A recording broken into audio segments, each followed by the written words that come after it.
မင်္ဂလာပါဒီ calculator ထဲမှာရိုက်ထည့်မယ်2အနှုတ်3အမြောက်5သူ့ရဲ့အဖြေကအနှုတ်5ပေါ့နော်အဲ့ဒါကို Excel ထဲမှာရိုက်ထည့်ကြည့်လို့အနှုတ်5မရဘူးဆိုလို့ရှိရင်ဘာလို့လဲဆိုတာသိချင်ဒီဗီဒီယိုလေးကိုဆက်ကြည့်အောင်ပါနော်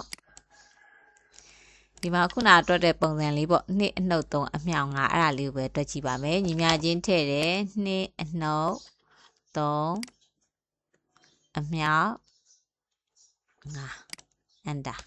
ဆိုတော့အခုနာ calculator မှာတွက်လိုက်တဲ့အဖြေမရဘူးပေါ့ဘာလို့လဲဆိုတော့ဒီ calculator ရဲ့တွက်တဲ့ပုံစံကသူက equation တစ်ကြောင်းလိုက်ရှင်းတာမဟုတ်ပဲねတစ်ခုချင်းစီပဲရှင်းတယ်ပေါ့နော်2အနှုတ်3ဆိုရင်အဖြေတစ်ခုရတယ်အဲ့ဒီအဖြေကိုမှနောက်ကတစ်ခုနဲ့ဆက်တွက်တယ်အဲ့လိုပုံစံသွားတယ်ပေါ့နော်ဒါပေမဲ့ဒီမှာကျတော့အဲ့လိုတစ်ခုချင်းတွက်သွားတဲ့ပုံစံမဟုတ်ပါဘူးဒီ equation တစ်ကြောင်းလုံးကိုသူကဖြည့်ရှင်းတဲ့ပုံစံပါအဲ့လိုဆိုတော့အပေါ်ကပုံစံလေးတွက်ကြည့်မယ်ညီမချင်းထည့်တယ်2အပေါင်း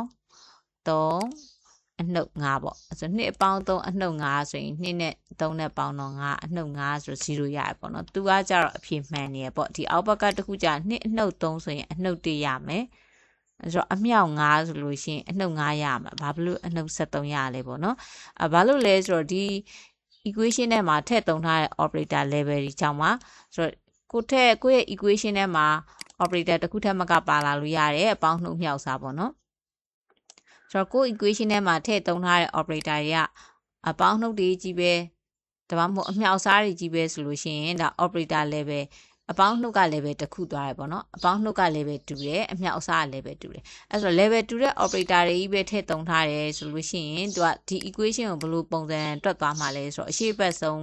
မှာရှိတဲ့နှစ်ခုအရင်တွက်တယ်ရလာတဲ့အဖြေကိုနောက်ကတစ်ခုနဲ့ဆက်တွက်တယ်အဲ့ဒီပုံစံတိုင်းတွက်သွားမှာပါဆိုတော့ဒီ equation မှာကျတော့အပေါင်းနှုတ်နဲ့အမြောက်အစားပေါ့နော်အနှုတ်နဲ့အမြောက်ရောနေတဲ့ equation ဖြစ်တဲ့အခါကျတော့အရှိကတွက်ခဲ့တယ်လို့မျိုးအရှိဘက်ဆုံးကြားတဲ့တစ်ခုအရင်နှစ်ခုအရင်တွက်မယ်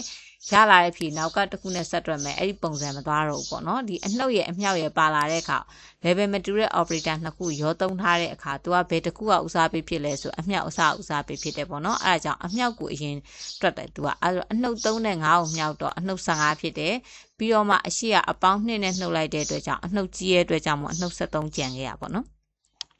အဲ့လိုဆိုတော့ equation တစ်ကြောင်းလိုက်ရှင်းတဲ့အခါမှာ operator level တွေပေါ်မှာလိုက်ပြီးတွက်သွားတဲ့ပုံစံတွေမတူတာဖြစ်တဲ့အတွက်ကြောင့်ကိုတွက်စီခြင်းနဲ့ကိုရခြင်းနဲ့ဖြစ်ပြီးမရတာမျိုးဖြစ်တယ်ပေါ့နော်အဲ့ဒါဆိုရင်ကိုကဘယ်လိုမျိုးကိုကဒီနှစ်ထဲကနေပြီးတော့3ကိုနှုတ်ပြီးတော့မှ9နဲ့မြှောက်စေခြင်းနဲ့ဆိုလို့ရှိရင်လက်သေးကွင်းလေးထည့်ပေးရမှာပါအဲ့တော့ဒီလေးကျင့်ခန်းလေးထဲမှာတော့ဒါလေးပဲပြပြချင်တာပါအဲ့တော့ဒီမှာလက်သေးကွင်းလေးထည့်လိုက်တယ်ဆိုလို့ရှိရင်အဖြေကပြောင်းသွားပြီပေါ့နော်အဲ့ဒါသူ့ရဲ့သဘော equation တစ်ကြောင်းနဲ့မှာဒီခွင်စခွင်ပိတ်ဒီပါတယ်ဆိုလို့ရှိရင်ခွင်စခွင်ပိတ်ကပို့ပြီးဦးစားပေးဖြစ်တယ်ပြီးတော့မှ operator level ထပ်ပြီးoperator level အတိုင်းဆက်တွက်သွားမယ်ပေါ့နော်ဒီမှာတော့ဒီလက်သေးကွင်းကိုရှင်းလိုက်တယ်ဆိုရင်ရလာတဲ့ဖြေနောက်ကတစ်ခုနဲ့ဆက်မြောက်လိုက်တယ်ပေါ့အဲ့တော့အပေါ်ဘက်ကတစ်ခုမှာ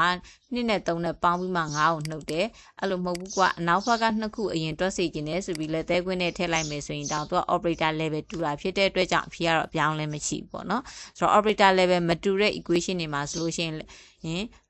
လက်သေးကွင်းထဲတဲ့နေရာမတူရင်လည်းအဖြေတွေမှားနိုင်အဖြေတွေကလွဲနိုင်တာပဲပေါ့နော်အဲ့ဆိုကိုကဘလို့ဘယ်ဟာဦးစားပေးတွက်စီကျင်တာလဲဘယ်တစ်ခုဦးစားပေးတွက်စီကျင်တာလဲပြီးတော့မှကျန်တာတွေဆက်တွက်သွားစီကျင်နေဆိုဦးစားပေးတွက်စီကျင်တဲ့ဟာကိုလက်သေးကွင်းနဲ့ထည့်ပေးရမှာပါ